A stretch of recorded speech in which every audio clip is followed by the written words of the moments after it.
Zgjedhjet në Shqipëri nuk kanë kaluar pa u komentuar edhe nga mediat e huaja. Sipas tyre, Partia Socialiste do të sigurojë më shumë se gjysmën e vendeve në parlament. Kjo do të ishte thelbësore për zbatimin e reformës në drejtësi, si kusht më vete për anëtarësimin në Bashkimin Evropian. Mediat e huaja theksojnë pjesëmarrjen e ulët në votime, e cila erdhi pavarësisht faktit që KQZ-ja vendosi ta zgjaste votimin me 1 orë. Ndërkohë, sipas Euronews, nëse exit pollet janë të sakta, atëherë Partia Socialiste do të qeverisë vetëm këtë mandat. Një tjetër media e huaj, Al Jazeera, thot se votuesit shqiptar janë të etur të shohin zgjedhje të lira e të drejta. Televizioni satelitor i Katarit citon një votues të pohoj se votën e tij e kishte dhënë për Edi Ramën, me pretendimin se e sheh dorën e tij në çdo cep të vendit.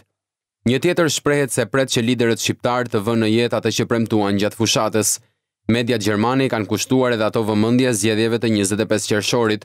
Numri i ulët i votuesve dhe të dhënat e para që nxjerrin fitues socialistët janë në qendër të gjithë artikujve mbi këtë temë.